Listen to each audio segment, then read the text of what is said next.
ਸਾਨੂੰ ਇਹਨੇ ਜਲੀਲ ਕਰਦਾ ਦੇ ਬੱਚੀ ਨੇ ਬਗੈਰਤ ਦੀ ਬੱਚੀ ਨਹੀਂ, ਇਹ ਬਗੈਰਤ ਦੀ ਬੱਚੀ ਹੈ।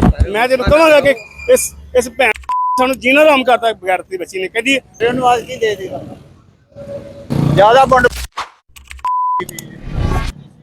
ਟਿੱਕਰ ਨਹੀਂ ਹੁੰਦਾ ਉਹਦਾ ਐਡਾ किला काट के ना। अस्सलाम नाज़रीन, ज़हीम लखारी मुखातिब और आप देख रहे हैं खुल के बोल। मैं लोगों की राय जानते हैं, मजदूरों से बात करते हैं और आवाम की बात आपके सामने रखते हैं। बिजली के बिल आ रहे ने, बिजली के बिल घट जुलियां बेचन दे तां भी नहीं पूरे होंगे।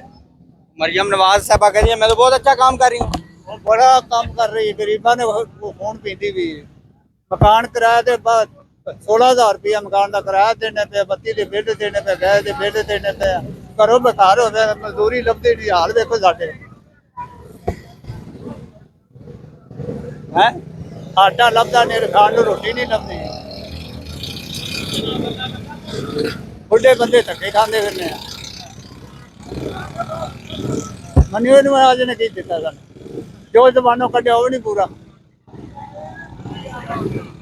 मरियम नवाज की दे देगा धक्के। वो कहती थी 300 यूनिट फ्री देगी वो। केड़े वो 100 ज्यादा डाल दी गई है, ज्यादा पाना टोक दी गई है। मरियम नवाज साहबा और क्या नाम है शहबाज शरीफ कहता हम कपड़े भेज देंगे अपने। मरियम नवाज शहबाज शरीफ देसी टिक्कर नहीं होता ਉਹਦਾ ਐਡਾ किला काट के ना। मरियम नवाज हाँ शहबाज शरीफ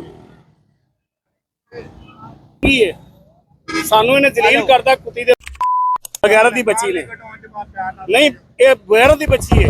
ਮੈਂ ਤੈਨੂੰ ਕਹਾਂਗਾ ਕਿ ਇਸ ਭੈਣ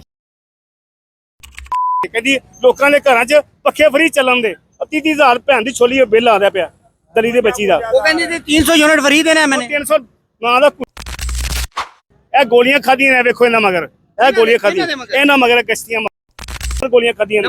मरियम के पास ਹਾਂਜੀ उसके कैसे ਪਿਓ ਦੇ ਮਗਰ ਨਵਾਜ਼ ਸ਼ਰੀਫ वो कैसे ਲੜਾਈ ਹੋਈ ਇਹਨਾਂ ਨੇ ਮਗਰ ਜਦੋਂ ਦਫ਼ਤਰ ਬਣਾਇਆ ਸੀ ਮੈਂ ਇਹਨਾਂ ਦਾ कितने दफ्तर बनाया सी? ਇਕਬਾਲ ਟਾਊਨ 90 ਚ ਜਦੋਂ ਨਾ ਪਹਿਲੀ ਵਾਰ ਸਾਈਕਲ ਮਿਲੀ ਕੰਜਰੀ ਦੇ ਬੱਚਿਆਂ ਨੂੰ ਜੇ ਅਸੀਂ ਭੈਣ ਦੀ ਛੋਲੀ ਜਾਵੇ। तो आप हाल चाल नहीं पूछते आपका? ਉਹ ਕਿਹੜਾ ਹਾਲ ਚਾਲ ਹੈ, ਛੱਡੋ ਹਾਲ ਚਾਲ ਨੂੰ।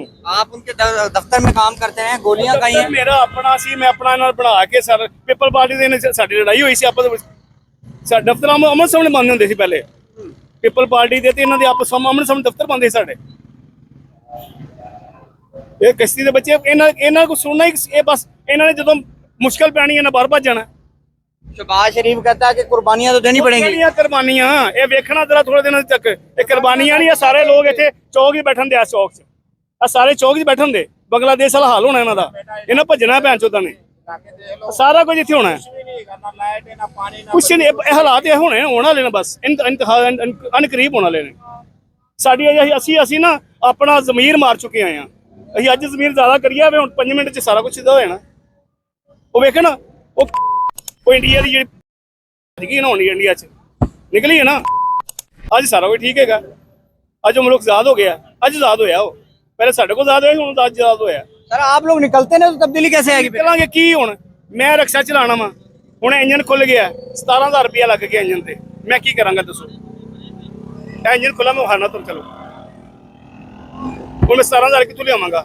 ਬਿੱਲ ਵਹਾਵਾਂ ਤੁਸੀਂ ਪਾਗਲ ਹੋ ਜਾਓ। ਮੇਰਾ 16,000 ਮੇਰੇ ਘਰ ਦਾ ਕਿਰਾਇਆ, ਮੇਰਾ ਬਿੱਲ ਵਾਹ ਵੇਖ ਕੇ ਹਰ ਮਹੀਨੇ ਮੈਂ 40,000 ਰੁਪਇਆ 30,000 ਰੁਪਇਆ ਕਿਸ਼ਤ ਕਰਾ ਕੇ ਦੇਣਾ, ਫਿਰ 90,000 ਬਿੱਲ ਆਇਆ ਮੈਨੂੰ।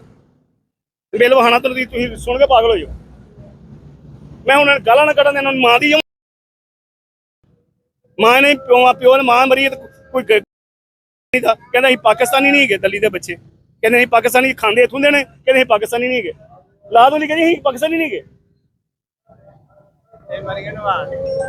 कपड़े बेचांगे लेकिन कौम वास्ते बेहतर करांगे। ਕੀ ਵੇਚਣੇ ਨੇ ਕੱਪੜੇ? ਲੈ ਉਹ ਸਾਡੇ ਵੇਚਣ ਡਏ ਨੇ, ਅਸੀਂ ਇਹ ਲਾਏ ਨੇ, ਅਸੀਂ ਲਾ ਕੇ ਉਹੀ ਅਸੀਂ ਲਾ ਕੇ ਕਹਿੰਦਾ ਤੁਸੀਂ ਲਾ ਕੇ ਮੈਨੂੰ ਦਿਓ, ਮੈਂ ਤੁਹਾਡੇ ਕੱਪੜੇ ਵੇਚਾਂਗਾ।